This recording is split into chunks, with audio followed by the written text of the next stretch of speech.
Comfortable.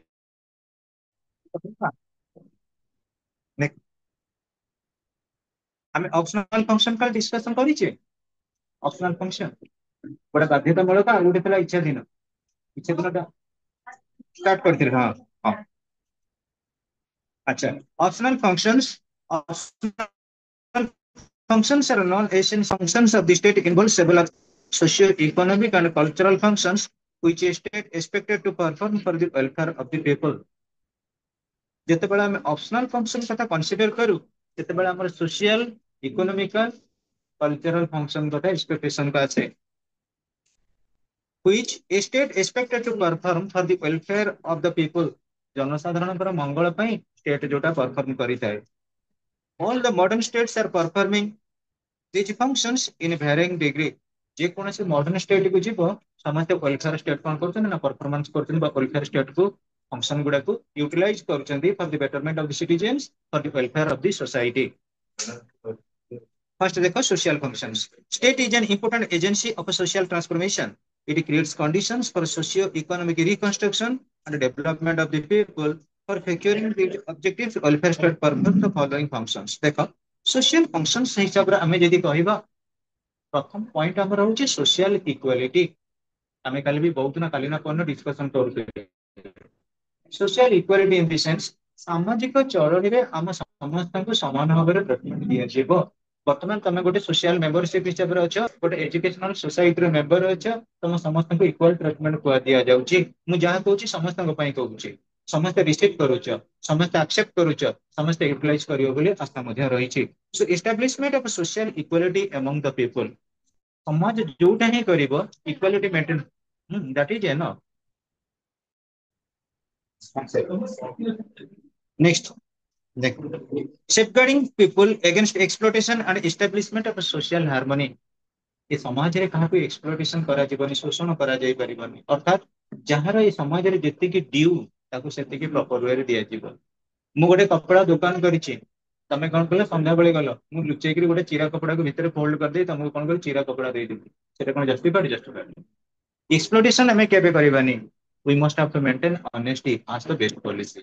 हमें साधुता सदाचार माध्यम सब किसी व्यापार को समाहित करवा। Then students securing social justice and providing social security like old age pension disable benefit unemployment benefit to the people। जनसाधारण माने को आमे कोन दबा बेनिफिट केतेटा बेनिफिट रहउची। फर्स्ट रहउची ओल्ड एज पेंशन। आगुरु थिला बीजेडी गवर्नमेंट बेले आमे जे कहउथिले मधु पेंशन योजना वर्तमान प्राय गोपबंधु नारे हबो।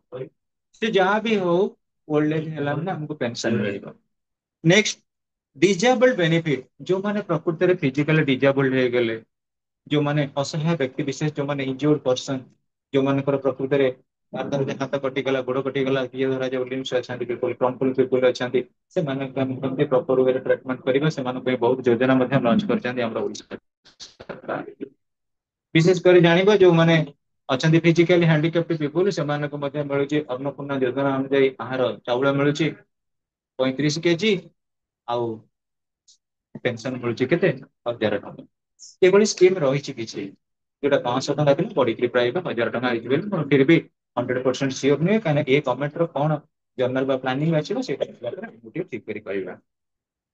नेक्स्ट स्टूडेंट्स हमर एटा किंतु मिलेनी अनएम्प्लॉयमेंट बेनिफिट लोक मान को जो बेकारी अछंती से मान पे गवर्नमेंट मध्ये किछि स्कीम आनी नाथि बतंते। Next students provision of free and compulsory education and extending financial help to the educational institutions. Educational institution रे जो माने पाठ पढुचंदी से मानको सब प्रकार सुविधा दिया जाउ। हमर एठी डेमन अछि डेमन जते छोट पिला के थिला से कॉलेज स्कूल को जमा जाउ नथिला जेतबेले अंडा मिलिला खेलना मिलिला छतुआ मिलिला पैंट शर्ट मिलिला साइकिल मिलिला डेमन रेगुलरली गला। मोर भाई कहते से डेमन एकुटिया नुहे हजार हजार लक्ष लक्ष पिला एमती स्कूल में खाଇବା मिले प्रोटीनियस खाद्य कदली अंडा ब्रेड पुणी बार होगला कौ बारे किए कौन खाए समस्या खाइते जिते गवर्नमेंट स्कूल सब तेणु छुआ मैंने अलग दिन आबसेंट थे जो अंडा कदली छतुआ मिले से दिन पूरा फुल कि जहाँ भी हो गोटे लगे गवर्नमेंट कौन प्रोविजन कले ड्रप आउट न हो मझे कहीं न हो ଆମର ବ୍ୟାଡ ଆମ ବେଳେ ଏଇଟା ନଥିଲା ବୁଝିଲା ଆମେ ବହୁତ ଉପକୃତ ହେଇଥାନ୍ତୁ। Next student special educational institution free and compulsory education 6 ରୁ 14 6 ରୁ 14 ବର୍ଷ ପିଲାମାନଙ୍କୁ ଫ୍ରି ଆଉ କମ୍ପଲସରି ଏଜୁକେସନ ଗଭର୍ଣ୍ଣମେଣ୍ଟ କଣ କଲେ ରିଆକାଉଣ୍ଟ କଲେ ଯୋଉଟା କି ଆମେ ଜାଣିବା ଗୋଟେ ଅଛି ଏଜୁକେସନାଲ ସ୍କିମ୍ ତାକୁ ଆମେ କହୁଛେ ପ୍ରୋଜେକ୍ଟ ଗୋଟେ ସର୍ବଶିକ୍ଷା ଅଭିଯାନ ଏସଏସଏ। ତା ଅଣ୍ଡରରେ କଣ ରହୁଥିଲା ଆମର ବିଶେଷ କରି ଏ ଯୋଉ ପ୍ରାଇମେରୀ ପ୍ରାଇମେରୀ ପିଲାମାନଙ୍କ ପାଇଁ ପ୍ରୋଭିଜନ ବୋଧେ ଥିଲା। ପ୍ରାଇମେରୀ ଅପର ପ୍ରାଇମେରୀ ଯାକେ ବୋଧେ ପଳେଇବ ଅପ ଟୁ ଏଇ କ୍ଲାସ 8 ଯାଏ। 8 ଯାଏ ସବୁ ପିଲାମାନଙ୍କୁ ଫ୍ରି ଆଉ କମ୍ପଲସରି ଏଜୁକେସନ ଦିଆଯିବ। ତେଣୁ ଘର ଘର ଡକା ହେଲା ପିଲାମାନେ କାହାର କିଏ କୋଉ ଶ୍ରେଣୀରେ ପାଠ ପଢୁଛନ୍ତି ବହୁତ ଏଥିରେ ମଧ୍ୟ ଗାର୍ଡିଆନ ମାନଙ୍କର କିଛି ନା କିଛି ରହିଛି ଆସୋସିଏସନ ଗାର୍ଡିଆନ ମାନଙ୍କର ହେଲ୍ପ ରହିଛି। ଆଉ ବହୁତ ଗୁଡେ ଫାଇନାନ୍ସିଆଲ ଇନଷ୍ଟିଟ୍ୟୁସନ କୁ ମଧ୍ୟ ଗଭର୍ଣ୍ଣମେଣ୍ଟ ତରଫରୁ ପଇସା ପତ୍ର ମିଳିଲା କେମିତି ସେ ନିଜକୁ ନିଜେ ଇକ୍ୱିପ କରିବେ। Next, students, making arrangements for family welfare and eradicating social evils like dowry, child marriage, sati, human sacrifice, prostitution, casteism. ପିଲେ ଗଭର୍ଣ୍ଣମେଣ୍ଟ କଣ କଲେ ବିଭିନ୍ନ ପ୍ରକାର ଆରେଞ୍ଜମେଣ୍ଟ କଲେ। କଣ ଆରେଞ୍ଜମେଣ୍ଟ ଧରାଯାଉ ପୁଅ ଝିଅଙ୍କର ମ୍ୟାରେଜ ଠିକ ହେଇଗଲା। ମ୍ୟାରେଜ ଠିକ ହେଇଗଲା ଝିଅ ବାଲା କଣ କଲା ପଳେଇଗଲା ପ୍ରୋସେସନ କରି ମଣ୍ଡପ ପାଖରେ ପହଞ୍ଚିଗଲା। ଏ ପୁଅ ବାଲା ଝିଅ ବାଲା ଘର ଆଉ 1,00,000 ଟଙ୍କା ବାକି ଥିଲା ଦବା ପାଇଁ। ସେଠି ପୁଅ ବାଲା ଘର ଜିଦି ଧରିଲେ କଣ ଧରିଲେ ଆମ 1,00,000 ଟଙ୍କା ଦିଅ ପୁଅ ଯାଇ ବର ବେଦି ଉପରେ ବସିବ ନହେଲେ ବସିବନି। ପୋଲିସ ଇନଫର୍ମ ହେଇଗଲା ପୋଲିସ ସାଙ୍ଗେ ସାଙ୍ଗେ ଗଲେ ପୁରା ରସଗୋଲା ଯେତେ ପ୍ରକାର ଆଇଟମ ଖାଇବାକୁ ଦେଲେ ତାଙ୍କୁ ଧୁମଧାମ ମାଡ ବାଜିଲା ବରକୁ ବର ପିତାକୁ ବର ମାତାକୁ ବର ଭାଇକି ବର ଭଉଣୀ କି ସମସ୍ତେ ମାଡ ଖାଇଲେ ଡାଉରି ବନ୍ଦ ବାହାଘର ହେଲା। ଏମିତି ବହୁତ ଜାଗାରେ ହଉଛି। ତେଣୁ ପିଲେ ଗଭର୍ଣ୍ଣମେଣ୍ଟ ଆଜିକାଲି ସ୍କିମ କରିଦେଲେ ତମେ ଡାଉରି ପ୍ରୋହିବିସନ ଆକ୍ଟ ଯୌତୁକ ନିରୋଧ ଆଇନ ଡିମାଣ୍ଡ କରିବନି ଖୁସି ବାସିଆରେ ଯିଏ ଯାହା କଲେ। ସେଇଥିପାଇଁ ପୁଅ ବାଲା ଘରେ ଆଉ ଡିମାଣ୍ଡ କରୁନାହାନ୍ତି କିନ୍ତୁ କହୁଛନ୍ତି ଆଜ୍ଞା ଆମେ ଡିମାଣ୍ଡ କିଛି ନାହିଁ ଆପଣ ପୁଅ ଝିଅକୁ ଯେମିତି ଶୋଭା ପାଇବ ସେଇ ଜିନିଷ ଦେବେ। ପୁଅ ଝିଅ ଟିକେ ଟିକେ ସୋମବାରକୁ ସୋମବାର ଶିବ ମନ୍ଦିର ବୁଲିବାକୁ ଯିବେ କାରଟି ଦରକାର କାର ଗୋଟେ ଦେବେ। ଖରା ଦିନେ ଜାଣିଥିବେ ଆପଣଙ୍କ ଝିଅ ତ ବହୁତ ଅଲିଅଳି ସତୀ ସୀତା ସିଏ ତ ବସି ପାରିବନି ଏଇ ଯୋଉ ଆମର ଆଜିକାଲି ଯୋଉ ଟେମ୍ପରେଚର ବଢି ବଢି ଚାଲିଛି ତା ପାଇଁ ଏସିଡି ଟିକେ ଦରକାର। ଆଉ ସେ ତ କାଚି ପାରିବନି ତ ହାତ କାହିଁକିନା ଡିଟରଜେଣ୍ଟ ଲାଗିଲେ ଆଲାର୍ଜିକ ହବ। ୱାସିଂ ମେସିନ ଟେ ଦେବେ ଯେତିକି ଡିମାଣ୍ଡ ନ କରିଥାନ୍ତେ ତାର 10 ଗୁଣ। ଯାହା ବି ହଉ ନିୟମ ଅନୁଯାୟୀ ରହିଛି ଆମେ ଡାଉରୀ କାହାକୁ ମାଗି ପାରିବା ନାହିଁ। ସେଥିପାଇଁ ବହୁତ କିଛି ପ୍ରୋଭିଜନ ରହିଛି ପନିଶମେଣ୍ଟ ରହିଛି। ଚାଇଲ୍ଡ ମ୍ୟାରେଜ ଆଗେ ଯୋଉ ଥିଲା ଏ କୁନି କୁନି ଛୁଆ ମାନେ ପ୍ରଥମ ଦ୍ୱିତୀୟରୁ ତାଙ୍କର ବାହାଘର ସେ ବାହାଘର ଆଉ ନାହିଁ। ଆମର ବିଶେଷ କରି ଯାହା ହଉ ବହୁତ ବଡ କାମ କରିଛନ୍ତି କିଏ ନା ରାଜା ରାମମୋହନ ରାୟ ଚାଇଲ୍ଡ ମ୍ୟାରେଜ ଟାକୁ ଉଠେଇ ନେଇଛନ୍ତି। ନହେଲେ କୁନି କୁନି ପିଲାମାନେ ଏବେ ସବୁ ମ୍ୟାରେଜ କରିକିରି ତମରି ଏଜର ପିଲାମାନେ ଚୁଡ଼ି ଶଙ୍ଖା ସିନ୍ଦୁର ପିନ୍ଧିକିରି ଆସିକି ଅନେକ ଇଣ୍ଡିଆରେ ବସିଛନ୍ତି। ସତୀ ସିଷ୍ଟମ ଯଦି କାହାର ହଜବେଣ୍ଡ ମରିଗଲା ଆଜିକାଲି ଆଉ ଲେଡିଜ ଲୋକ ବେଶୀ କାନ୍ଦୁନାହାନ୍ତି କାହିଁକି ନା ଦେଖୁଛନ୍ତି ସରକାରଙ୍କର ସବୁ ପ୍ରକାର ସୁବିଧା ଲୋକ ବି ବୁଝି ପାରୁଛନ୍ତି ଯେ ଗଲା ତ ଗଲା ଯିଏ ମତେ ଘର ଚଳେଇବାକୁ ପଡିବ। କିନ୍ତୁ ସେତେବେଳେ କଣ କୁନି କୁନି ଛୁଆ ମାନେ ସମସ୍ତେ ଭାବୁଥିଲେ ଗୋଟେ ସ୍ୱାମୀ ହଉଛନ୍ତି ଜଗନ୍ନାଥ କିନ୍ତୁ ଆଉ କିଏ ଭାବୁନଥିଲା ମୋ ଆଧାର କାର୍ଡରେ ମୋର ଜଣେ ସ୍ୱାମୀ ଅଛି ବୋଲି ଛୋଟ ଛୁଆ କାହିଁ ଜାଣିବେ ସେଗୁଡା ସବୁ। ଯାହା ହଉ ସବସିଡି ସିଷ୍ଟମ ବର୍ତ୍ତମାନ ନାହିଁ। ହ୍ୟୁମାନ ସାକ୍ରିଫାଇସ ଜଣେ ମୁଁ କହୁଛି ଜଣେ ମରିଗଲା ପରେ ଆଉ ଜଣେ ଯାଇକି ଲମ୍ଫ ଦଉଥିଲା ନିଆଁକୁ। ଆଜିକାଲି କିଏ କହିଲ କାହା ଲାଗି ଦୌଡିକି ଯାଇକି ଲମ୍ଫ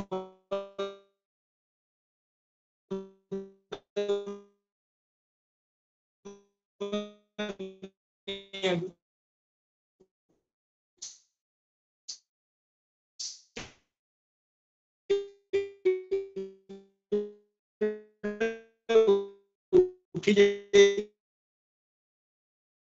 ବହୁତ ବହୁତ ଯନ୍ତ୍ରଣା ପାଇଥାନ୍ତେ ଲେଡିଜ ମାନେ ଜାଗାରେ ମଧ୍ୟ ହଉଛି ଲେଡିଜ ମାନେ ଯୋଉଠି ହୋଟେଲ ଫୋଟେଲ ନାଇଁ ହୁଁ ସେତେବେଳେ ୱିଡୋର ମ୍ୟାରେଜ ପାଇଁ ବି ମଧ୍ୟ ପ୍ରପୋଜାଲ ବହୁତ କିଛି ସ୍ୱାମୀ ବା ବିଶେଷ କରି ରାଜା ରାମମୋହନ ରାୟ ଷ୍ଟେପ ନେଇଛନ୍ତି ଯାହା ଦ୍ୱାରା ଯାହା ହଉ ଆମର କିଛି ନା କିଛି ସୋସିଆଲ ଇଭିଲ ମାନଙ୍କ ଭିତରେ ରିଫର୍ମେସନ ଆସିଛି। କିନ୍ତୁ ଏବେ ବି ସୁଦ୍ଧା ଯଦି ଦେଖିବା ଆମର ଏଇ ଯୋଉ ଜାଣିଥିବ ମୃତ୍ୟୁଞ୍ଜୟ ଜାଣିଥିବ ଆମ ଡିମନ ଜାଣିଥିବ ଏବେ ବି ଟ୍ରାଇବାଲ ଏରିଆରେ କୁନି କୁନି ପୁଅ ଝିଅ ମାନେ ମ୍ୟାରେଜ କରିଦଉନାହାନ୍ତି। ଆଁ ତମ ଯୋଉ ଠାକୁର ମୁଣ୍ଡା ମୟୂରଭଞ୍ଜ ସାଇଡ ର ପିଲାମାନେ ମୁଁ ତ ଦେଖୁଛି 12 ବର୍ଷ 13 ବର୍ଷ ଇଏ ତମର ହେଇଗଲାଣି କି ନା ନାଇଁ ସେମିତି ହେଇନି ତ ହଉ ଦେଖ ପିଲେ ପ୍ରୋଭାଇଡିଂ ମେଡିକାଲ ଫ୍ୟାସିଲିଟି ସାନିଟେସନ ସବୁ ଲୋକମାନଙ୍କୁ ମେଡିକାଲ ଫ୍ୟାସିଲିଟି ସାନିଟେସନ ମଧ୍ୟ ପ୍ରୋଭିଜନ ରହିଛି। ଆଉ ମେଣ୍ଟେନିଂ ପବ୍ଲିକ ହେଲ୍ଥ ଆଣ୍ଡ ହାଇଜିନ୍ ସ୍ୱାସ୍ଥ୍ୟ ହିଁ ସମ୍ପଦ ହେଲ୍ଥ ଇଜ ୱେଲ୍ଥ ତାକୁ କେମିତି ମେଣ୍ଟେନ କରିବ ପ୍ରପର ୱେରେ ହାଇଜେନିକ ସେକ୍ଟର ଉପରେ ଫୋକସ କରିବ ସେଇଟା ମଧ୍ୟ ହଉଛି ଆମର ଜିନ୍ ଦେନ୍ Controlling epidemics like cholera, smallpox, plague. ଯୋଉଗୁଡା ଏପିଡେମିକ୍ସ ଅଛି ଗୋଟେ ଗୋଟେ ଜାଗାରେ ବ୍ୟାପୁଛି କଣ କଲରା କଲରା ଜାଣିଥିବ ହଇଜା ହଇଜା ଯଦି ହେଲା ମାନେ ସେ ବନ୍ଧୁବାନ୍ଧବ ତାର ଡାକିକି ଆଣିବ ଜଣଙ୍କ ପରେ ଜଣେ ସିରିଏଲ ସବୁ ପଡିବେ ସ୍ମଲ ପକ୍ସ ବସନ୍ତ ଆମର ପ୍ଲେଗ ରୋଗ ଦେଖୁଥିବ ଏଗୁଡାକ ମଧ୍ୟ ଗଭର୍ଣ୍ଣମେଣ୍ଟ ତରଫରୁ କଣ କରାଯାଉଛି ଆ ପାଇଁ କିଛି ନା କିଛି ଭ୍ୟାକ୍ସିନେସନ ଦିଆଯାଉଛି ପ୍ରିଭେଣ୍ଟିଭ କିଛି ନିଆଯାଉଛି ଯେମିତି ଆମେ କହିଲେ କରୋନା ଆସିଲା ବେଳେ ଆମକୁ କୋଭାକ୍ସିନ ଦିଆଯାଉଥିଲା ଆମ ଇମ୍ୟୁନିଟି କେମିତି ବଢେଇ ପାରିବ ସେଥିପାଇଁ ଗଭର୍ଣ୍ଣମେଣ୍ଟ ବର୍ତ୍ତମାନ ସବୁ ପ୍ରକାର ଷ୍ଟେପ ନେଉଛନ୍ତି and it is actually affordable in case of political ଜନମଙ୍ଗଳକାରୀ ରାଷ୍ଟ୍ରରେ ଜନତାଙ୍କର କିଭଳି ଆକାର ମଙ୍ଗଳ ହେଇପାରିବ ଯୋଉ ବେସିକ ନିଡ୍ସ ରହିଛି ଖାଦ୍ୟ ବସ୍ତ୍ର ବାସଗୃହ ଏଜୁକେସନ ସାନିଟେସନ ଏଗୁଡା କେମିତି ପ୍ରକୃତରେ ଲୋକମାନଙ୍କୁ ମିଳିପାରିବ ତା ଉପରେ ବର୍ତ୍ତମାନ ଫୋକସ କରାଯାଇଛି rendering social utility services like supply of electricity road transport postal telephone telegraph services etc ହଁ ପିଲେ ଲୋକମାନଙ୍କୁ କେମିତି ଇଲେକ୍ଟ୍ରିସିଟିର ପ୍ରୋଭିଜନ ରହିବ ଆଉ କଣ road transport postal telephone Telegraph services ଯେତିକି ଆମର ରହିଛି କମ୍ୟୁନିକେସନ ଆଉ ଟ୍ରାନ୍ସପୋର୍ଟ ତା ଦିଗରେ ଆମକୁ ସବୁଗୁଡା ଫ୍ୟାସନେବଲ ହେଇପାରୁଛି ପିଲେ ଆଜି ଦେଖିବ ରାସ୍ତାଘାଟରେ ପ୍ରବଳ ଗାଡି ମଟର ଚାଲିଲାଣି କିନ୍ତୁ ଗାଡି ମଟର ଯୋଉ ସଂଖ୍ୟାରେ ଚାଲିଛି କିଛି ସଂଖ୍ୟାରେ ଗାଡି ମଟର କମିଛି କେବଳ ମୋବାଇଲ ଫୋନ ପାଇଁ ଆମେ ଯୋଉ ମେସେଜ ଟା ମୋବାଇଲରେ ଦେଇଦଉଛେ ଆମେ ଘରକୁ ଯାଇକିରି କହିକିରି ଆସିଥାନ୍ତେ ତାହେଲେ ଆହୁରି ଗାଡି ମଟର ଭିଡ ହେଇଥାନ୍ତା ରୋଡ ଉପରେ କେବଳ ମୋବାଇଲ ଫୋନ ଆସିବା ଦ୍ୱାରା ଆମେ ଯଦି କହିବା ସେ ଲ୍ୟାଣ୍ଡଲାଇନ ହଉ କି ଏ ଯୋଉ ଆଣ୍ଡ୍ରଏଡ ହଉ ଆର ପ୍ରୋଭିଜନ ଯୋଗୁ ଗାଡି ମଟର ବା ବସ୍ ଟ୍ରକ୍ ଯୋଉ ଭେହିକିଲ ଗୁଡା ଚାଲୁଥିଲା ମ୍ୟାକ୍ସିମମ୍ ହେଇଯାଇଛି ଆଉ କଣ ଯେତେ ଗାଡି ବର୍ତ୍ତମାନ ଚାଲୁଛି ସବୁ ଗୁଡା ବର୍ତ୍ତମାନ କଣ ହେଲାଣି ନା ଏସି ହେଇଗଲାଣି ବସ୍ କଣ କାର କଣ ସବୁ ଏସି ହେଇଗଲାଣି ଆହୁରି କଣ ହେଲାଣି ଏନଭାରମେଣ୍ଟାଲ ପଲ୍ୟୁସନ ବଢିଲାଣି ଯଦି ମୋବାଇଲ ମଧ୍ୟ କିଛି ଅଂଶରେ ଚେକ୍ କରିଛି related two environmental pollution maintaining the quality of food items and prevention of adulteration ଖାଇବାର କ୍ୱାଲିଟି ଟାକୁ ସବୁବେଳେ ବଢା ହଉଛି କେମିତି ଖାଇବାର କ୍ୱାଲିଟି ପାଇଁ କଣ ହଉଛି ତମେ ଦେଖିବ ମ୍ୟାକ୍ସିମମ୍ ମିଡ୍ ଡେ ମିଲ୍ ହଉଛି ରୋଷେଇ ମନ୍ତ୍ରୀ ମାନେ ଯାଇକିରି ପହଞ୍ଚି ଯାଉଛନ୍ତି ସ୍କୁଲରେ ନିଜେ ବସିକିରି ଖାଉଛନ୍ତି ଭାତ ଟିକେ ଖାଇଲେ ଡାଲି ଟିକେ ଖାଇଲେ ବିଭିନ୍ନ ପ୍ରକାର କିଛି କଲର ଗୁଡା ମୁଁ ଦେଖିଛି କେଇଥର ଟିଭିରେ କିନ୍ତୁ ମୋତେ ଖାଇବାକୁ ମନ ଲାଗେ କିଏ ଦଉଛି କୋଉଠି ମିଳୁଛି ଜାଣିପାରୁନି ତେଣୁ କହିଲେ ସ୍କୁଲ ଯୋଉ ପିଲା ଖାଉଛନ୍ତି ତମେ ଯୋଉ କୁନି କୁନି ପିଲା ବେଳେ ଖାଇଥିବ ହେଲା କି ଯାହା ହଉ ଆମେ କହିବା ବହୁତ ଜାଗାରେ କିନ୍ତୁ କମ୍ପ୍ଲେନ ଅଛି ଏଇ କୋଉଠି ପୋକ ହେଇଛି ରହିଲେ ପୋକ ହଉନି ହଉଛି ଶିଶୁ ମନ୍ଦିର କଣ ମିଳୁଛି ନାଇଁ କେବଳ ଗଭର୍ଣ୍ଣମେଣ୍ଟ ସ୍କୁଲରେ ଆଉ maintaining the quality of food items and prevention of adulteration ମାନେ ଭେଜାଲ ଗଭର୍ଣ୍ଣମେଣ୍ଟ ଯେତେ step ନେଲେ ଭେଜାଲ ପାଇଁ କଣ ହବ ଭେଜାଲ ହବା କଥା ହଉଛି କିନ୍ତୁ ଆମେ କହିବା ଯେ ଆମ ସରକାର ଭେଜାଲ କିଛି କରେଇ ଦଉନାହାନ୍ତି ହଉ ପିଲେ ଦେନ୍ provide social amenities like a park community hall museum etc ହଁ ପିଲେ ସବୁବେଳେ ଗୋଟେ ଜାଗାରେ ଆମେ ବସିଲେ ବୋରିଂ ହବା ସବୁବେଳେ ପାଠ ପଢିଲେ ବୋରିଂ ହବା ସେଥିପାଇଁ ମଝିରେ ମଝିରେ ଆମର ପିକନିକ ପାର୍ଟି ଅଛି ପିକନିକ ପାର୍ଟି ଆମେ ଯୋଉଠି ଯାଉଛେ ଗୋଟେ ଗୋଟେ ଟୁରିଷ୍ଟ ପ୍ଲେସ ସେଠି ଗୋଟେ ଗୋଟେ ପାର୍କ ଅଛି ପାର୍କ ଯିବାର କାରଣ କଣ ପି ଫର ପାର୍କ ପି ଫର ଫଟୋ ତେଣୁ ମୁଁ ଯୋଉଟାକୁ ମତେ ଯୋଉଟା ପସନ୍ଦ ମୁଁ ଯାଏ ପିକନିକ ଆକ୍ଚୁଆଲି ମୋର ଏମ ଆଉ ଅବଜେକ୍ଟ ରହୁଛି କଣ ଫଟୋ ଉଠେଇବା ତେଣୁ ଫଟୋ ଉଠେଇଲେ ଟିକେ ମଜା ଲାଗିଲା କିଛି ନହେଲେ ଦିନ ପିକନିକ ସିନା ଗଲାଣି ମୁଁ ସବୁଦିନ ରାତିରେ ଟିକେ ଷ୍ଟାଟସରେ ଛାଡୁଛି ମତେ ଖୁସି ଲାଗୁଛି ବୁଝିପାରୁଛ ତାହେଲେ ଆମେ ଦେଖିବା ଆମେ ଯେତେବେଳେ ପ୍ରୋଭାଇଡ ସୋସିଆଲ ଆମିନିଟିଜ ଲାଇକ ଏ ପାର୍କ କମ୍ୟୁନିଟି ହଲ ମ୍ୟୁଜିୟମ୍ସ ବିଭିନ୍ନ ପ୍ରକାର ମ୍ୟୁଜିୟମ୍ସ ଆମେ ଦେଖିବା ମ୍ୟୁଜିୟମ ଗଲେ ଟିକେ ଆହୁରି ଇଣ୍ଟରେଷ୍ଟିଂ ଲାଗେ ଭୁବନେଶ୍ୱର ମ୍ୟୁଜିୟମ ହଉ କିମ୍ବା ଆମର ଯୋଉ ଢେଙ୍କାନାଳର ଅଛି ସାଇନ୍ସ ମ୍ୟୁଜିୟମ ଗୁଡାକ ରହିଛି ଏଠିକି ଟିକେ ଗଲେ ଗୋଟେ ଆମର ଗୋଟେ ଆଇ ମିନ୍ ଆଉଟଲୁକ୍ ବଢିଯାଏ ବିଭିନ୍ନ ପ୍ରକାର ଏମିତି ଗୋଟେ ଆମେ ଜିନିଷ ଦେଖିବା ଆମର ଟିକେ ଷ୍ଟ୍ରାଟେଜିକ ୱେରେ କଣ କରିବା ଆମ ଆଇଡିଆ ଟା ଡେଭଲପ ହବ ଉଦାହରଣ ସ୍ୱରୂପ ମୁଁ କହିବି ତମେ ଦେଖିବ ବିଭିନ୍ନ ପ୍ରକାର ମ୍ୟୁଜିକାଲ ଇନଷ୍ଟ୍ରୁମେଣ୍ଟ କିନ୍ତୁ ସେ ସବୁ ଥୁଆ ହେଇଛି ମ୍ୟୁଜିୟମରେ ସେଇଠି ଅପରେଟ କର କେମିତି ସେ ଫଙ୍କସନ କରୁଛି ତାକୁ ଦେଖେଇବ ଆଉ ସାଇନ୍ସ ମ୍ୟୁଜିୟମ ଗୁଡା ତମକୁ ଗୋଟେ ମିରାକେଲ କ୍ଲାସ ହାଉସ ହେଇଥିବ ତମେ ଏପଟରେ ପଶିକି ବାହାରିଲା ବେଳକୁ ସେପଟରେ ସେଇ ଯୋଉଠି ଥିବ ସେଇଠି ବା ପଶିଗଲେ ବାହାରି ପାରିବନି କେମିତି ବେଳେ ବେଳେ ଅବିକଳ ଭଳିଆ ଲାଗେ ମୁଁ ଦି ତିନି ଥର ସେମିତି ଫେସ୍ କରିଛି ତେଣୁ ଆମର ତାପରେ ଆସୁଛି cultural function spread of education supervision of secondary and higher education ଆମର ଯୋଉଠି ସୋସାଇଟାଲ ଡେଭଲପମେଣ୍ଟ ଅଛି ସମାଜର ଉନ୍ନତି ଘଟିବ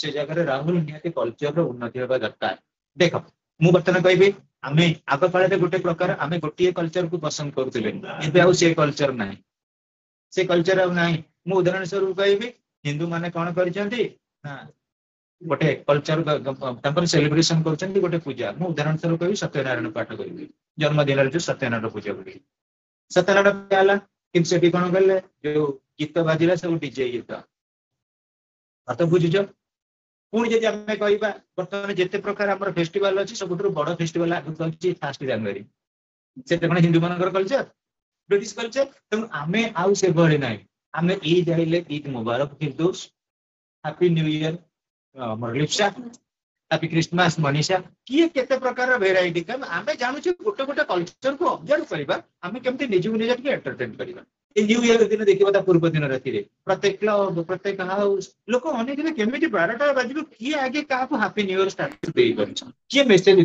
खाली 12टा बाजू जो मोबाइल विभिन्न भेराइटर स्वर आसी पहुंची से दिन बोधे रात कई लोक शुअंती कि इंग्लैंड लोक मैंने बोधे शोथे आम शोपारना कारण कौन आम बर्तमान मल्टी कल्चर आसीगला आम गोटे प्रकार कल्चर को पिले पसंद करना गोटे प्रकार कल्चर को आम मानू आम सब कल्चर को रेस्पेक्ट दौचे सब धर्म को रेस्पेक्ट दौचे सब लोक मान को रेस्पेक्ट दौचे बर्तमान जो सिस्टम आम पलि कल्चरल आस्पेक्ट को न आसी मल्टी कल्चरिज्म विविध कल्चर को विविध संस्कृति की आम फॉलो करुचे एवं गोटे कल्चर एस्टाब्लिशमेंट करिचे that is nothing but Indianisation भारतीय संस्कृति की इंडियानाइजेशन कहले इंडियन कल्चर बोली कहले एवं से कल्चर केबे हेले हमर पारंपरिक कल्चर नुहे से होचे आधुनिक जुगर कल्चर से बापा मांकर कल्चर नुहे डाडी मम्मी कर कल्चर आमे ऑलरेडी कोन करचे गोटे जुगरो आ गोटे जुग का आसी गलेनी एवं तार बेसी इंपैक्ट होची कोन पाश्चात्य राष्ट्र रो इंपैक्ट सेटा होची वेस्टर्नाइजेशन कांसेप्ट आमे कोन कले सब गुडा का एक्सेप्ट करे को बसिले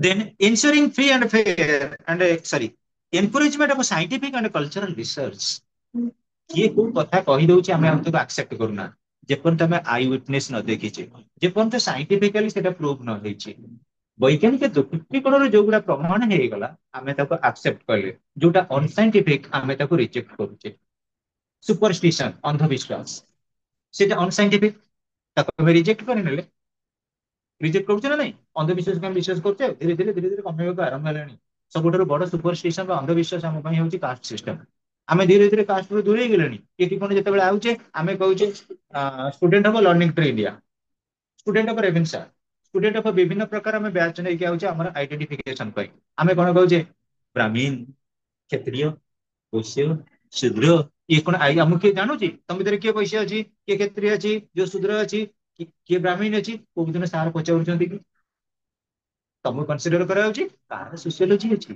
कार पॉलिटिकल साइंस अछि कार इंग्लिश अछि सो स्टूडेंट्स आमे जदि देखिबा साइंटिफिक डेवलपमेंट हवा द्वारा हमर एनकरेजमेंट होची रिलेटेड टू कल्चरल रिसर्च विभिन्न प्रकार कल्चर को हम रिसर्च करूचे हम कल्चर कहा ऊपर डिपेंड करूची कल्चर कहा द्वारा मॉडिफाई होची प्रथम होची लैंग्वेज तमे शिक्षित कि अशिक्षित तम घर परंपरा कौन तम भाषा रो जाना पड़ी दियो आजिकल कॉलेज पिला माने जोटी 4-5 जन छिड़ाई देबे से जगह कहू जाई होची की संस्कृत उन्नत मानव संस्कृत जोटा संस्कृत बहिरे नाही तेणु से कल्चर फास्ट हूँ आम लांगुएज हूँ कल्चर लिटरेचर आम लिटरेचर जना पड़ जाऊँ प्रकृत में आम के इवेन आम रिलीजियन आम कल्चर आम देखा पिले वर्तमान जदि आम वेलफेयर स्टेट आड़ को कनसीडरेशन करवा आम कल्चरल फंक्शन में किसी ना कि मॉडिफिकेशन आसला then patronage and encouragement of art and literature पिले तमरी मानक भितर बहुत पिला थिबे कोणार्क टेम्पल टाको रफ कॉपी रे भी आंकी दे पारि जो मनकर आर्ट अछि आ मु बहुत भी कहूँ प्रमिसिंग बहुत भल भल पिला अच्छे बहुत ड्रॉइंग आर्ट कर तेणु आम आर्ट उपरे एवं आम लिटरेचर को किसी ना कि मॉडिफाई आर्ट करवा आर्ट कर लिटरेचर आम साहित्य कथा देख फकीर मोहन बेला साहित्य राधानाथ जुगर साहित्य किंतु वर्तमान जो अच्छा आमर जुगर साहित्य भितर किसी ना कि फरक आसला तार कारण कौन से जो रही केवल आम करुले इनफोकस करुले कौन जमीदारी प्रथा उपर लेखा रही फकीर मोहन लिखी राधानाथ राय प्रकृति के बेस कर चिलिका जो कविता से गुड़ाक लिखुले वर्तमान मॉडर्न जुगर कविता अलग प्रकार मॉडर्न जुगर कविता टोटाली मॉडिफाइड हो गला से नेचुरल को आणुना कि प्रेजेंट सोसाइटी की बेस करूना से कौन कर आम बेसिकली बरोड कॉन्सेप्ट को बेस करूँ फिलोसोफर माने फॉरेन कंट्री रो से जो लिटरल अच्छा लरेट माने फॉरेन कंट्री रो जो लिटरेचर को लिखुचंदी आमे ताको कोन करछु ना फॉलो करछु किछि किछि आंसर तने पहिले आमे देखिबा जेतेबेले आमे देखुछु patronage and encouragement of art and literature आमे सब बेले आर्ट एंड लिटरेचर को बंचेबा पई टूरिस्ट सेंटर गुडा को वर्तमान sophisticated kaladi well designing kaladi ତମେ ଯୋଉଠିକି ଯାଅ ବର୍ତ୍ତମାନ ଆମର ଟୁରିଷ୍ଟ ପ୍ଲେସ ଗୁଡାକ ୱେଲ୍ ଡିଜାଇନ ଯୋଉଟା କି ଆଗରୁ ନେଗ୍ଲେକ୍ଟେଡ ହେଇକି ରହିଥିଲା। ଗତ ଯୋଉ ପୂର୍ବ ସରକାର ଥିଲେ 5ଟି ଯୋଜନା ରଖିଥିଲେ ତା ସହିତ ଇମ୍ପ୍ଲିମେଣ୍ଟ କରିଥିଲେ 6ଟି ଲାଷ୍ଟ ଥିଲା ଟୁରିଜିମ। ତେଣୁ ଟୁରିଜିମ ଟା ଇନକ୍ଲୁଡ ହବା ଦ୍ୱାରା ଓଡିଶାରେ ତମେ ଦେଖ ପର୍ଟିକୁଲାରଲି ମୁଁ କହୁଛି ଯେତେ ଟୁରିଷ୍ଟ ପ୍ଲେସ ସବୁ ଗୁଡା ୱେଲ୍ ଡିଜାଇନ ହେଇଗଲାଣି ୱେଲ୍ କନସେନଟ୍ରେଟେଡ ହେଇଗଲାଣି ୱେଲ୍ ମଡିଫାଇଡ ହେଇଗଲାଣି।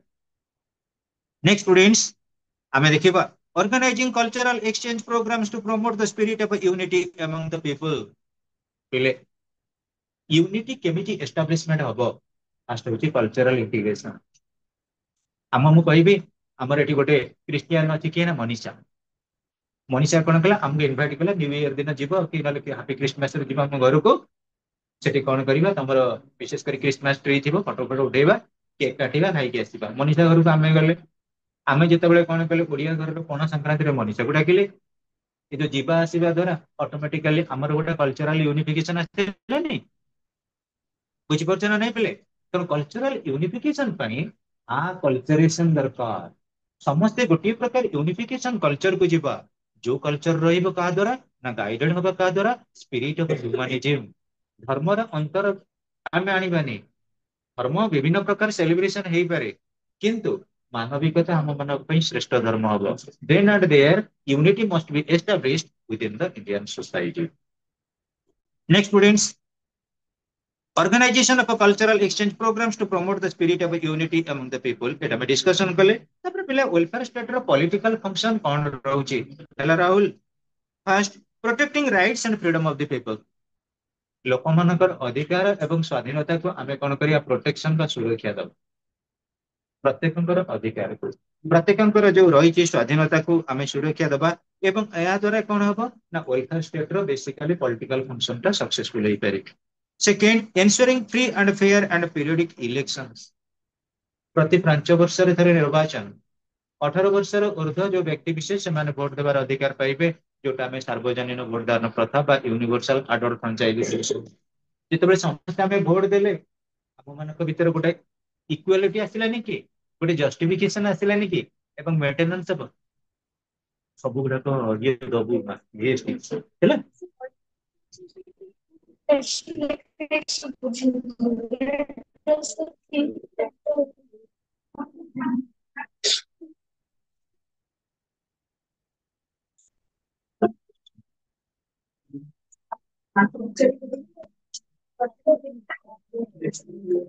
এইটা ମୋ ଟ୍ରିକ୍ এইଟା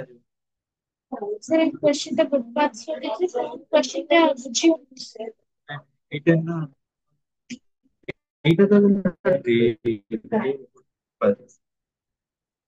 এইটা ଷ୍ଟୋରି କି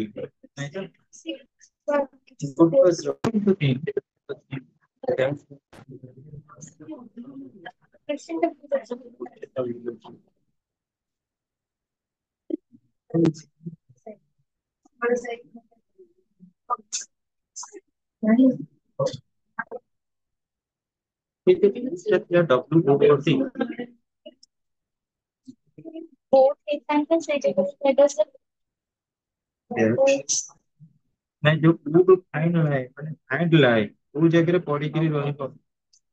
ନା ଏଇଟା ତ ହବନି ତ କୋର୍ଟ ଫାଇନ ଲାଏ ତାହେଲେ ଛେଳି ଗୁଡା ଗୋଟେ ଜାଗାରେ ପୁରନ୍ତି ସାତ ଏକାଠି ସବୁ କଣ କରନ୍ତି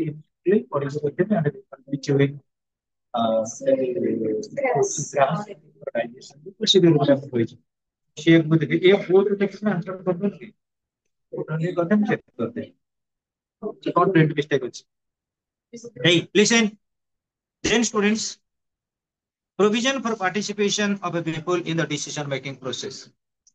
Democracy welcome କରୁଛି decision making process କୁ। ଆମର ପାର୍ଲାମେଣ୍ଟ ଗୋଟେ decision making house। ଆମେ ଲୋକସଭା ହୁଅନ୍ତୁ ରାଜ୍ୟସଭା ହୁଅନ୍ତୁ ରାଷ୍ଟ୍ରପତି ହୁଅନ୍ତୁ ଯେତେବେଳେ କୌଣସି ବିଲ୍ ଆମର ପାସ୍ ହଉଛି ସେଟା ଡେଲିଭରେଟଲି ଆମେ ଗୋଟେ ଡିସିସନ ନଉଛେ। ସମସ୍ତଙ୍କ ଭିତରେ ଗୋଟେ ଡିବେଟ ଚାଲିଛି ଲାଷ୍ଟକୁ ଫାଇନାଲାଇଜ ହଉଛି ଯେ ପ୍ରକୃତିରେ ଏ ବିଲ୍ ଟା ପାସ୍ ହବ କି ନ ହବ। So that depends on a democracy in the sense depends on a decision making process। ଜଣେ ଲୋକ କୌଣସି view ଦେଇପାରିବନି। Almost all must participate in the decision making process to finalize the law। Then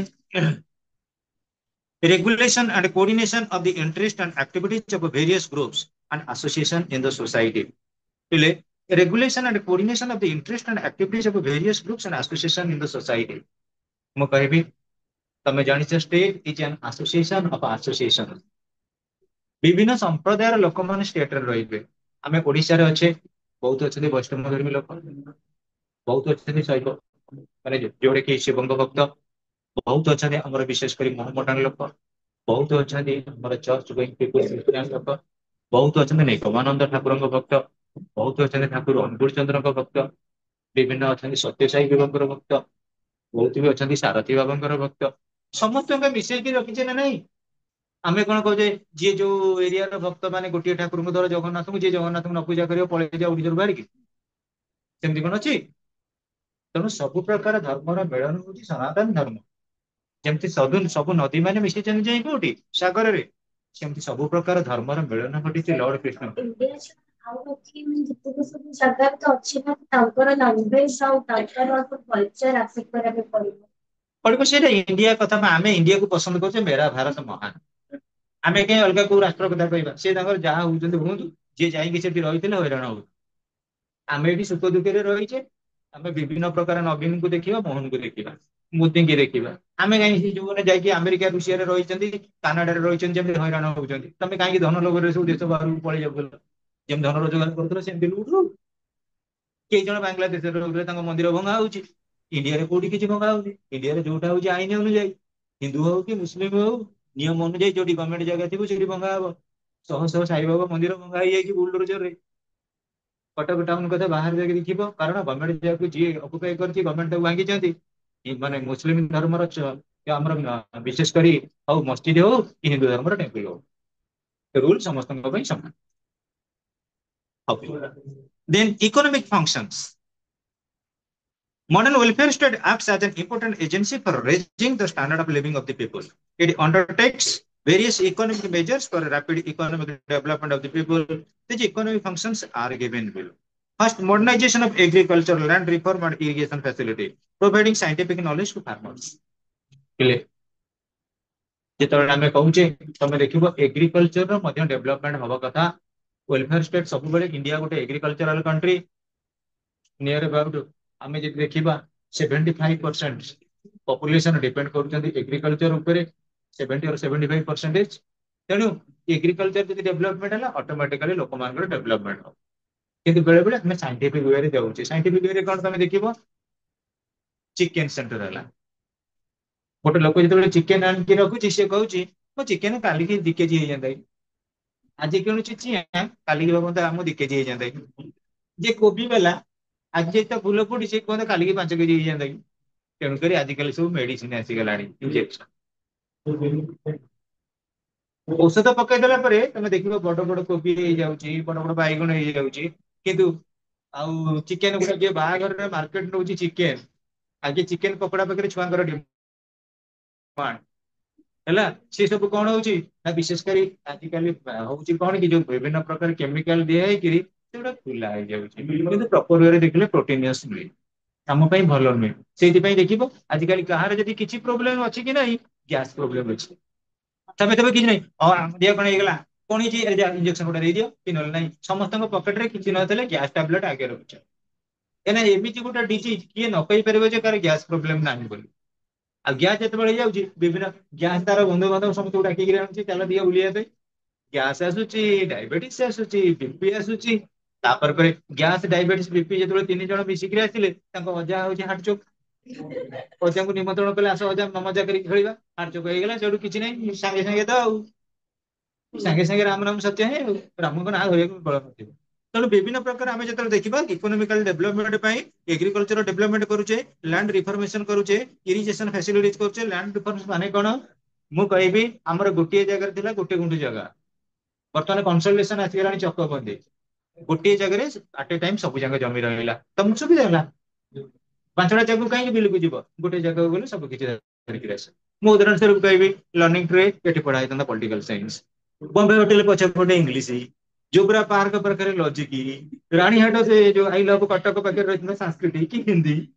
ଛୁଆ ତ ତାଙ୍କର ବୁଲିଥାନ୍ତେ ଆଉ କଣ, ଟିଫିନ ଖାଇକିରି ବୁଲିଥାନ୍ତେ। ଆଉ ପାଠ ପଢିକି କେତେବେଳେ गोटे जगह रहे पाठ पढ़ी गले लेस टाइम कंज्यूम कले अल्प समय भितर अधिक पाठ पढ़ी पारे तेणु एग्रिकल्चर डेभलपमेंट साइंटिफिक वे जो आम कौन कर मेथोडोलोजी चलीजे शारीरिक परिश्रम बेसी ना मेसीन से ऑपरेटिंग होउची हल बुला लंगल ना ट्रैक्टर कि पावर टेलर चाष होउची लोक मैंने कंफर्टेबल लाइफ मेंटेन केवल एग्रिकल्चर नुहे सब काम सब काम आज साइंस डेभलपमेंट हाँपाई धर जो वेलफेयर स्टेट गोटे लंग क्वेश्चन आंसर आसुनी साइंस पीडीएफ यूट्यूब रे बाहर पिला बेनिफिट नुहे मोबाइल फोन गोटे बहुत बड़ा सेट्स एजुकेशनल डेभलपमेंट तेणु आम देखा पे आम इकोनोमिक फंक्शन उपरे आम देखिले मॉडर्नाइजेशन ऑफ एग्रीकल्चर आ पुराना कालिया पद्धति आम चाष होनी लैंड रिफॉर्म्स इरिगेशन फैसिलिटी तुम देखा आग काल लोक चाष करुले पानी मड़ाइया ना मरी जाऊला फसल आजिकल सबुठी होगा कौन आमर विशेषकर डबल सिस्टम होगा बोरिंग पॉइंट होगा केनाल होगा इरिगेशन किसी असुविधा ना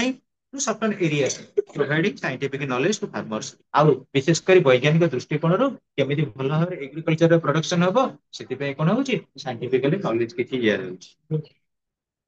डेवलपमेंट इंडस्ट्री नेशनलाइजेशन ऑफ की इंडस्ट्रीज पिले प्रकृत में केमिकली कौन इंडस्ट्री डेवलप इंडस्ट्री जब डेवलपमेंट है a country is developed because it is developed in industry तमें पिले देख आम एग्रीकल्चर को जब देखा आम सब बड़ आसेट्स हूँ खाइबा खाइबा कौन दरकार चाउल चाउल आगे कौन करा जाउतिला गाँ गहली ढिंकी तुमको भोक होउची धर जो 10टा बाजिलानी भोक हेलानी घर लोक कौन कले ढिंकी से नहीं धान बरले कुटिबा आरंभ कले ताको चाउल बाहरला बेलू संध्या 5टा तमें 10टा बेलू भोक होता संध्या 5टा को नहीं गाँव में जो चाउल गुड़ गुड़ गुड़ गुड़ फुटुदब ये तो ये बीपीएल चाउल नुहे आजिकल लोक मैंने सब गाँ चाउल घर चाउल को बिकिकी बीपीएल चाउल शीघ्र गैस सुविधा केते सुरुखुरे लोक मैंने खाई पेकी आराम ये तो चाउल कथा छाड़ ये जो मैगी खाई आम एना जाइए मैगी खाऊे मैगी ठार आरंभ कर एपी ठार आरंभ कर बीपी बढ़ाई जिते खाଇବା जिन अच्छी पटापट कौन कले आम खाईदे जो कहे कौन कि जंक फुड तुमको बर्तमान कह पिले कि चूड़ा कदली दही खाइबा हाँ चूड़ा कौन चूड़ा कि खाइबा अरे लेज कि गोटे पचार सर देले गोटे देले कि देखिए तादेह किसी ना से भाया तुम जब गोटे बस्तार बस्ताए खाइब पेट पुरबनी कि आम पचार गुड़ुची से आम बर्तमान आम लाइफ एत सफिस्टिकेटेड कंफर्ट हो जाए आम परचेज करचे मार्केट रू से सब खाई कौन डिजीज तेणु पिले आमर देख जदि आम चाहिए फार्मर ठार आरंभ कर समस्त बर्तमान मॉडर्नाइज हो मॉडर्न टेक्निक इम्प्लीमेंट करुँच for the better modification as well as the production sector. Next students, development of industry and nationalization of key industries. बहुत गुटे इंडस्ट्री के हमें नेशनलाइज कर दे रही नेशनलाइजेशन इंडस्ट्री ही गला एक्चुअली तार प्रोडक्ट कौन हबो ना नेशन वाइड सेलिंग ही परिबो अपन नेशन वाइड ताको कौन करबो तार इंपोर्टेंस बड़ी बड़ी चलिबो से इंडस्ट्री गुडा लाइक ये पे साइंटिफिक डेवलपमेंट है तो हमें जो हाथ रे फोन दबा के पीटी पे जे कोन दे हाँ बोले देखो पुणी regulation and control of price measurement of production import and export of goods and services आगे कौन रोला पे मार्केट रो किसी सुविधा नथिला मु आजिकली कहबी धरा जाऊ पिले तुम मैंने सब जान पुओ पिला कौन झील पिला कौन आगे झील पिला मैंने चुटी काटु नथिले चुटी काटले घर लक्ष्मी पड़ी जाए तेणु माणबसा गुरुवार पूर्व दिन आगे झील पिला मैंने चुटी काटुछन कहीं काली फटो उठे सेल्फ रे छाड़ी जे मुझे चिता पकईकि धड़ा शाढ़ी पिंधिकी ठाकुर पूजा करुँ लोक जापर माणबसा कर कहना काली घरे घरे देख समस्त घरे सेल्फी चढ़ाई माणबसा गुरुवार आम घरे कौन तुम घरे कौन समस्त घरे तेणु कर पिले आगे जो बारिक घर दुआर में बसुले चुटी काटे पुओ पिला माने पूरा बाबा है चुटी काटिया जाते एत सुविधा नाला किए जीव बारिक घर को बस से सी कह आस तार आणव जो खुर जो बारिक आण खुर से जेज अमल खुर आजिकल आउ कौन सागे सागे पलि गले बसी था मेसीन देले घुर कौ स्टाइल ना ताटिया कंसा किना टपरी केते स्टाइल कौन कर चाची देकर छाड़ी दौरान ये कोणार्क मंदिर तेणुक किए के भेराइटी रही कौन गजली कट राई कट कौन मुझे जानी से गुड़ा सब ये जो भेराइटी बाहर साइंस टेक्नोलोजी नुहे कोटा कौ स्टाइल है सागे सागे यूट्यूब रे धरा जाऊ जड़े बारात रे जीव आमर नियम ना बारात रे गले कि बाहर गले दाढ़ी रखी जावा कथा नुहे आजिकल कौन गोटे आउरंगजेब भाई टिके दाढ़ी रखुच ତେଣୁ ସାଇନ୍ସ ଆଉ ଟେକ୍ନୋଲୋଜିର ଡେଭଲପମେଣ୍ଟ ବର୍ଷା ହସୁଛି ଯୋଉ ଅଟୋମେଟିକାଲି ଆମର ଲାଇଫ ଷ୍ଟାଇଲ ଚେଞ୍ଜ ହଉଛି। ଆଉ ପାର୍ଲର ଗୁଡା ଦେଖିବ ଆଜିକାଲି ଯେତେ ଇନକମ ଅଛି ଝିଅ ପିଲାମାନଙ୍କର ବେଷ୍ଟ ଇନକମ ଚାଲିଛି ପାର୍ଲର। ପାର୍ଲରରେ କଣ ସେ କଣ ପାଉଡର ଫାଉଡର ମାରିକି କଳାକୁ ଧଳା କରିଦଉଛନ୍ତି ସାଙ୍ଗେ ସାଙ୍ଗେ କେତେ 1000 ଟଙ୍କା। ଆଉ ଯିଏ ଯେତେ ଅଧିକ ପଇସା ନଉଛି ସେ ପାର୍ଲରରେ ସେତେ ଭିଡ। ଯିଏ କମ ପଇସା ନଉଛନ୍ତି ତା ମାନେ କ୍ୱାଲିଟି ଜିନିଷ ନାହିଁ। ତେଣୁ ପିଲେ ସାଇନ୍ସ ଆଉ ଟେକ୍ନୋଲୋଜିର ଡେଭଲପମେଣ୍ଟ ହବା ଦ୍ୱାରା ଆମେ ଯଦି ଦେଖିବା ପ୍ରକୃତ ଆମର ଲାଇଫ ଷ୍ଟାଇଲ ମଧ୍ୟ ଚେଞ୍ଜ ହେଇଛି। ଆଉ ଗୋଟେ ପିଲା ମନେ ପ୍ରଡକ୍ସନ ହେଲା ଆମେ ଡେମୋନ ଆମର ଅଛି କେଉଁଝରର କି ଯାଜପୁରର ସେଠି ମଧ୍ୟ ମାର୍କେଟରେ ଆମେ ସେଲିଂ କରୁଛେ। ତେଣୁ ଆଗ କାଳରେ ଯୋଉ ପ୍ରଡକ୍ଟ ହଉଥିଲା ଲୋକ ଜାଣି ପାରୁନଥିଲେ। ଏବେ ଅଲରେଡି ଆମେ ସର୍ଚ୍ଚ କରିକି ନେଟରେ ଜାଣିପାରୁଛେ କୋଉ ଜାଗାରେ କୋଉ ପ୍ରକାର ପ୍ରଡକ୍ସନ ହାଉସ ରହୁଛି। ସେ ଜାଗାରୁ ଆମେ କଣ କଲେ ମାର୍କେଟରୁ ଇମ୍ପୋର୍ଟ କରିପାରିଲେ ଆଉ ଯୋଉ ଜାଗାରେ ଡେଫିସିଏନ୍ସି ଅଛି ସେ ଜାଗାକୁ ଏକ୍ସପୋର୍ଟ କରିପାରିଲେ। କୌଣସି ପ୍ରକାର ଆଉ ନାହିଁ। ତମେ ମୁଁ ଏକ୍ଜାମ୍ପଲ କହିବି ତମେ ପାଠ ପଢିବା ପାଇଁ ଧରାଯାଉ ଗୋଟେ ବେଷ୍ଟ ବୁକ୍ ଖୋଜୁଛ କଣ ନା ଇଣ୍ଡିଆନ ପଲିଟିର ସାଙ୍ଗେ ସାଙ୍ଗେ ନେଟ ସର୍ଚ୍ଚ କରିଦିଅ ଇଣ୍ଡିଆନ ପଲିଟିର ବେଷ୍ଟ ବୁକ୍ କିଏ। ତ କହିଲି ସବୁ କିଛି ଆଭେଲେବୁଲ। ବର୍ତ୍ତମାନ ଯୋଉ ସୋସିଆଲ ମିଡିଆ ହେଇଗଲା ଆକ୍ଚୁଆଲି ଆମ ଲାଇଫ ଟା ବହୁତ କଣ ହେଲା ସଷ୍ଟେନେବଲ ହେଇଗଲା କମ୍ଫର୍ଟେବଲ ହେଇଗଲା। ଆଉ ପିଲାମାନେ ମଧ୍ୟ ବହୁତ ସକ୍ସେସଫୁଲ ୱେରେ ଅଛନ୍ତି ଯେ ପ୍ରପର ୱେରେ ମୋବାଇଲ ଫୋନ ୟୁଜ କରୁଛନ୍ତି। ଆଚ୍ଛା ନେକ୍ସଟ ଷ୍ଟୁଡେଣ୍ଟସ୍ ଆମେ ଦେଖିବା economic planning for balance economic growth and rational utilisation of resources. ହେଲେ ତମେ ଜାଣିଥିବ ଏକ୍ସପେନ୍ସ ଆମ ପାଇଁ ଇମ୍ପୋର୍ଟାଣ୍ଟ ନୁହେଁ। ଆମ ପାଇଁ ଇମ୍ପୋର୍ଟାଣ୍ଟ ହଉଛି ସେଭିଂ। ତମେ କେତେ ଟଙ୍କା ସଞ୍ଚୟ କରିପାରୁଛ। ତମେ ଦେଖିବ ତମ ଘରେ ଧରାଯାଉ ତମକୁ 500 ଟଙ୍କା ଦେଲେ କଣ କରିବୁ ନା ନୂଆ ବର୍ଷରେ ବୁଲି କିଛି ଖର୍ଚ୍ଚ କରିବୁ। ତମେ 400 ଟଙ୍କା ସେଭିଂ କଲେ 100 ଟଙ୍କା କଣ କଲ ଖର୍ଚ୍ଚ କଲେ। ସେଇଟା ତମ ପାଇଁ ୱାଇଜ। ତେଣୁକରି ଆମର ପାଇଁ ବର୍ତ୍ତମାନ ଏମିତି ହେଇଯାଇଛି ଲୋକମାନେ କନସିୟସ୍ ହେଇଯାଇଛନ୍ତି going to the development of actually planning ଆଜ ୱେଲ ଆଜ ସାଇଣ୍ଟିଫିକ ନଲେଜ। ଆମେ ପ୍ରପର ୱେରେ କଣ କରୁଛୁ ଟିକେ ଇମ୍ପୋର୍ଟାନ୍ସ ଦଉଛି ସବୁଠାରୁ ବଡ ଜିନିଷ ହଉଛି ଇକୋନୋମିକ ପ୍ଲାନିଂ। କୋଉ ଆଡୁ କେମିତି କଣ ପଇସା ଆସିବ। ଭାବିନିଅ ପ୍ରତ୍ୟେକ ଲୋକ ତମେ ମୁଁ ଏଇଠି କହିବି ତମକୁ ବର୍ତ୍ତମାନ କୁହାହବ ପିଲା କିଏ ପଇସା ନବ ହାତ ସମସ୍ତେ ଟେକିବନି। ସମସ୍ତେ ଯଦି କୁହାହବ ଶୀତ ହଉଛି ଠିକ ଅଛି ମହାନଦୀ କି ପଳେଇ ଯାଅ ସେ ଯୋଉ ପାହାଚ ଅଛି ଅଣ୍ଟାଇ ପାଣି ଯାଇକି ପଶିକିରି ଆସିବ ସାଙ୍ଗେ ସାଙ୍ଗେ 3000 ଟଙ୍କା ଦିଆଯିବ। ଦୌଡା ଦୌଡି ମୁଁ ତ ଆଗରେ ଦୌଡିବି। ସମସ୍ତଙ୍କର ଫାଷ୍ଟ କେବେ ମୁଁ ସାର୍ ଯାଇ ତମେ କଣ ଯାଉଛ ମୁଁ ଆଗେ ଦୌଡିବି ସେଠି। ତେଣୁ ଫାଇନାନ୍ସ ବର୍ତ୍ତମାନ ଏତେ ବଡ ଆମ ପାଇଁ ରହିଯାଇଛି ରିକ୍ୱାରମେଣ୍ଟ ଯିଏ ଯେତେ ରୋଜଗାର କଲେ ମଧ୍ୟ ଘରେ ସମସ୍ତଙ୍କର ଡେଫିସିଟ୍ ସର୍ଟେଜ ପଡୁନି। ଯିଏ ଯେତେ ଇନକମ କରୁ ସର୍ଟେଜ ପଡୁଛି। ତେଣୁ ଯେତେ ମନି ତମେ ଯଦି ରାତି ପାଇଲା ବେଳକୁ ବସ୍ତାଇ ବସ୍ତାଇ କିଏ ଘରେ ଆଣି ଟଙ୍କା ଥୋଇବ ତଥାପି ଆମକୁ ସର୍ଟେଜ ପଡିବ। କାହିଁକିନା ସେ ବସ୍ତାଏ ବସ୍ତାଏ ଟଙ୍କା ଆଇଲା ବେଳକୁ ବସ୍ତାଏ ବସ୍ତାଏ ଆମର ଖର୍ଚ୍ଚ ପଡିଯାଇଥିବ। ତେଣୁ ଆମେ ବର୍ତ୍ତମାନ କଣ କରୁଛେ ଆମକୁ ପ୍ରକୃତରେ ୱେଲଫେୟାର ଷ୍ଟେଟ କହୁଛନ୍ତି ଇକୋନୋମିକ ପ୍ଲାନିଂରେ ଆମେ ଚାଲିବା ଏବଂ ଯୋଉ ରିସୋର୍ସ ଆମର ଅଛି ତାକୁ ପ୍ରପର ୱେରେ ୟୁଟିଲାଇଜ କରିବା। କଣ ରିସୋର୍ସ ତାକୁ ପ୍ରପର ୱେରେ ୟୁଟିଲାଇଜ କରିବା ଆମର ଯେତିକି ରିସୋର୍ସ ଅଛି ଆମେ ୟୁଜ କରିବା। ଆଉ ଆମ ଫ୍ୟୁଚର ଜେନେରେସନ ପାଇଁ ମଧ୍ୟ କିଛି ରଖିବା।